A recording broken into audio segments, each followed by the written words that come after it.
India सच में global power बचा भी है, सिर्फ मीडिया चैनल्स के अंदर दिखाने के लिए ग्लोबल पावर रह गए हम लोग? तो फिर क्या कारण है कि पाकिस्तान बिल्कुल करीब नजर आ रहा है अमेरिका के और बहुत बड़ा रोल प्ले कर रहा है इस युद्ध को रुकवाने के अंदर? नहीं तो ये भी हो सकता है ना कि हमें इजराइल को बाप कहने का नुकसान भुगतना पड़ रहा है। Israel is their fatherland and India their motherland. देखिए, तो श्योर फॉरेन पॉलिसी फेलियर है। देखिए, आप कितना भी कहिए पर मेरे को नहीं लगता है कि हम कोई ग्लोबल लीडर रह गए हैं। देखिए, पिछले 24 घंटों के अंदर पाकिस्तान किस तरह से अपने आप को इस युद्ध के बीच स्टैंड कर रहा है, उसमें बहुत सारे सवाल खड़े हो गए हैं। आपका टाइम वेस्ट न करते हुए फटाफट से स्टार्ट करते हैं। पूछिए स्नेहा, क्या इंडिया ग्लोबल पावर है या फिर टीवी डिबेट्स तक ही सीमित है? देखिए, आपका सवाल बहुत बड़ा है और रही बात अगर टीवी डिबेट्स की, तो मैं ये कहूंगा कि इस गोदी मीडिया के युग में कुछ भी असंभव नहीं है। आप जाकर के इनके थंबनेल्स देखेंगे तो भारत ने रुकवा दिया युद्ध, या मोदी इसमें बहुत बड़ा रोल प्ले करेंगे, न जाने क्या क्या यहाँ पे फेंका जाता है जी। लेकिन अगर आप सच्चाई से मुंह नहीं मोड़ना चाहते हो तो इस समय पाकिस्तान ग्लोबल स्टेज के ऊपर ज्यादा विजिबल है इंडिया से। जी, तो क्या आप कह रहे हो कि पाकिस्तान इंडिया से डिप्लोमेसी में आगे निकल गया? देखिए, मोदी जी का नारा है कि आपदा में अवसर, और जब आपदा में अवसर की बात आती है तो ये पूरी दुनिया के लिए एक क्राइसिस है और आपदा है, और इसके अंदर पाकिस्तान ने अपॉर्चुनिटी को ग्रैब किया है और इंडिया बिल्कुल साइलेंट मोड के अंदर चला गया है। देखिए, ना प्रधानमंत्री नरेंद्र मोदी के ट्वीट से कुछ निकलता है, ना ही वो अपने स्पीच के अंदर किसी के साइड लेने का जिक्र करते हैं। युद्ध के शुरू होने के जस्ट पहले वो इजराइल जाकर के आए हैं। हमारी जो फॉरेन पॉलिसीज हैं वो पूरी तरह से तहस नहस हो चुकी हैं। तो ऐसे में जो पाकिस्तान है वो तो एक्चुअल में अपने लिए कुछ बेनिफिट्स देख रहा है जी। भाई, वैसे भी उसको घर घर जाना पड़ता है कटोरा लेकर के, तो ऐसे में अगर वो अपना फायदा देख रहा है तो इसमें बुरा क्या है? जी, देखिए, इंडिया तो हमेशा से खुद को विश्व गुरु बताता है, लेकिन वार रोकने में उसका क्या रोल है? देखिए, विश्व गुरु का मतलब क्या होता है? जब पूरी दुनिया के अंदर क्राइसिस हो, आपदा हो, तो आप एक तरह से एक आग लगी हुई है तो आग बुझाने वाले की तरह से बनिए, न कि केवल आप स्टेटमेंट देने वाले। और यहाँ इंडिया तो एक तरह से स्टेटमेंट भी नहीं दे पा रहा है ठीक से। जी। यहाँ तो गोदी मीडिया ये बताने में लगा हुआ है कि हमारे एलपीजी के सिलेंडर आ गए हैं, पेट्रोल आ गया है, कि पाकिस्तान में देखिए पेट्रोल के प्राइजेज किस हद तक बढ़ चुके हैं, ताकि इंडिया की गवर्नमेंट भी अगर ऐसा कर दे कल को 5-10 रुपए इंक्रीज हो जाएं, अगर सडन ऐसा कोई चेंजमेंट आता है तो जनता के पास बोलने के लिए ज़्यादा कुछ रह नहीं जाए, क्योंकि मीडिया पहले से इतना नैरेटिव सेट कर देगा कि भाई वहाँ देखो, वहाँ ये हो रहा है, यहाँ वो हो रहा है। तो मतलब पहले से प्रिपरेशन एक तरह से करवाता हुआ मीडिया नजर आ रहा है आज के युग में देखा जाए तो हम विश्व गुरु तो मतलब कहाँ, किस जगह की आप बात कर रहे हैं? नहीं, लेकिन इंडिया तो कहता है ना हम विश्व गुरु हैं। कि आप कह रहे हैं इंडिया कहता है, इंडिया के अंदर कोई 2-4 लोग कहते हैं, इंडिया में कोई एक ही इंसान कहता है कि हम विश्व गुरु हैं। और जी, तो क्या ये पूरी तरह से फॉरेन पॉलिसी का फेलियर है? देखिए, पूरी तरह से अगर आप फॉरेन पॉलिसी का फेलियर नहीं भी कहना चाहते हैं तो आपको इतना तो मानना पड़ेगा कि आपके हाथ से एक बहुत बड़ी अपॉर्चुनिटी है वो जो कि जा रही है या चली गई है, ये कहिए। आप यहाँ एक बहुत बड़ा रोल प्ले कर सकते थे। जी। आप चाहते तो इस समय दुनिया को आप बता सकते थे कि हाँ, हम विश्व गुरु हैं। जी। आप दुनिया को बताते फिरते हैं कि ट्रंप आपके दोस्त हैं, इजराइल आपका दोस्त है, ईरान से तो हम बिजनेस करते ही हैं। जी।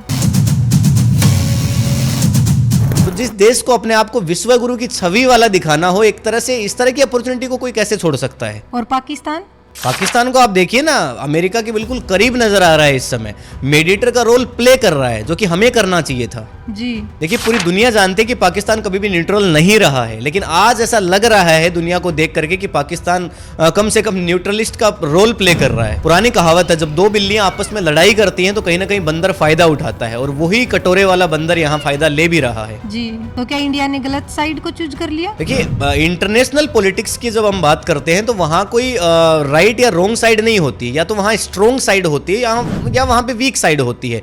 और इस वक्त की अगर मैं बात करूँ तो इंडिया कहीं भी स्ट्रॉन्ग साइड के अंदर खड़ा हुआ नजर नहीं आ रहा है। हम एक वीक पलड़े के अंदर इस समय खड़े हैं। जी। जहां अमेरिका इस तरह की हिमाकत करता है कि आपको ये बताता है कि अब आप रूस से तेल खरीद सकते हैं, जी। या फिर कितना टैरिफ आप अमेरिका पर लगाएंगे, अमेरिका आप पर लगाएगा, ये सारी चीजें अमेरिका डिफाइन करता है, और आप उसको बिल्कुल खुशी खुशी मान भी लेते हैं। जी। इसका मतलब हम स्ट्रॉन्ग पोजीशन में तो नहीं है। तो सर, ये पाकिस्तान को मेडिएटर का रोल मिला कैसे? देखिए, इसके कई सारे कारण हैं और सबसे इंपॉर्टेंट फैक्टर है जियोपॉलिटिक्स। पाकिस्तान के सऊदी अरबिया के साथ स्ट्रॉन्ग डिफेंस रिलेशंस हैं, और सऊदी अरबिया बैकअप में रह करके डिसाइड करता है कि जो रीजनल डिसीजंस होंगे वो किस तरह के होंगे। जी। और दूसरी बात है कि अमेरिका एक ऐसे मीडिएटर को चूज करना चाहेगा जो उसके लिए मैनेज करना इजी है, जी। यानी जब जैसा चाहे अपन करवा लें उससे, और सीधा ईरान के साथ में उसका कोई कॉन्फ्लिक्ट भी नहीं होना चाहिए, यानी ईरान के साथ ठीक ठाक दोस्ती हो। जी। तो पाकिस्तान अगर देखा जाए तो न तो वो डायरेक्टली इजराइल का दोस्त है और ना ही ईरान का दुश्मन है। जी। लेकिन भारत कहीं ना कहीं इसके अंदर बैलेंस नजर नहीं आया होगा। ईरान के साथ इंडिया के इतने पुराने रिलेशन है, उसके बावजूद भी इंडिया को साइडलाइन क्यों कर दिया गया? देखिए, पुराने रिलेशंस निश्चित रूप से मैटर करते हैं, लेकिन कई बार सिचुएशंस ऐसी होती हैं जहां पे इंस्टेंटेनियस मोमेंट क्या है, उस क्षण क्या चल रहा होता है, वो ज़्यादा मैटर करता है। जी। देखिए, इंडिया ट्रेडिशनली ईरान का दोस्त रहा है, लेकिन पिछले कुछ सालों के अंदर इंडिया ने अपनी जो फॉरेन पॉलिसीज है उनको थोड़ा डाइवर्सिफाई किया। जी। इजराइल के साथ अच्छे रिलेशंस बनाए, हथियारों की डील करते हैं, अमेरिका के साथ भी हमने कुछ क्लोज लाइनमेंट किए हैं। जी। और इस तरह की चीज़ों के अंदर एक बैलेंस फैक्टर होना बहुत इंपॉर्टेंट रोल प्ले करता है, खासकर एक मीडिएटर बनने के लिए। जी।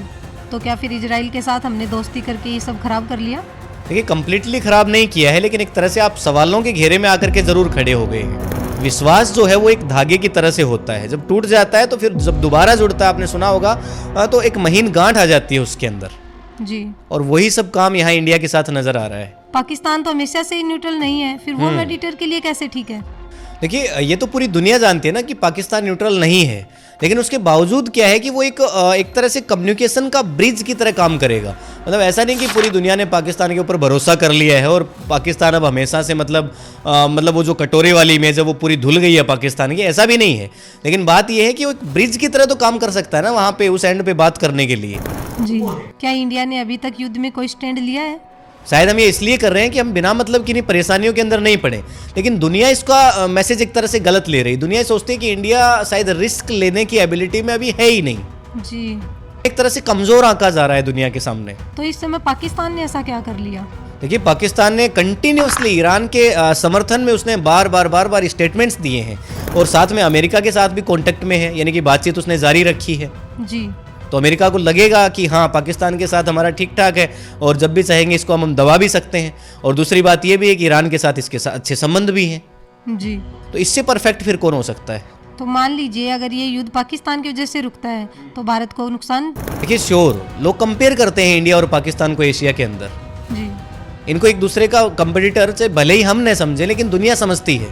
जी। तो वहाँ ये निश्चित रूप से देखा जाएगा, एक तरह से इतिहास में ये चीज़ें दर्ज होंगी कि उस समय पाकिस्तान ने क्या रोल प्ले किया था और इंडिया ने क्या किया था, और पाकिस्तान ने युद्ध रुकवा दिया।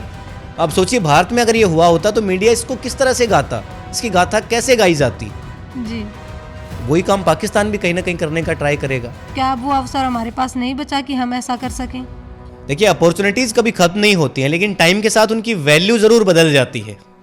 जी। क्या पता आज किसी अपॉर्चुनिटी के क्या मायने हैं, लेकिन आने वाले 2 दिन के बाद उसके क्या मायने हों। लेकिन ये तो श्योर है कि ग्लोबल लीडरशिप को क्लेम करने के लिए आपको क्राइसिस के अंदर विजिबल होना पड़ता है और साथ ही डिसीजिव भी होना पड़ता है। निर्णय तो आपको लेने पड़ेंगे। जी। तो होप करती हूँ कि ऑडियंस को ये सारे क्वेश्चन के आंसर मिल चुके होंगे। बिल्कुल, मुझे भी ऐसा ही लग। अगर ऑडियंस को लगता है कि हमने कहीं कुछ मिस्टेक किया है, हमारे थिंकिंग प्रोसेस में कहीं कोई दिक्कत है, तो आप नीचे कमेंट सेक्शन में लिख करके जरूर बताएं। बाकी आज के इस वीडियो के अंदर इतना ही, मिलेंगे आपसे किसी एक और वीडियो के अंदर। तब तक के लिए जय हिंद, जय भारत।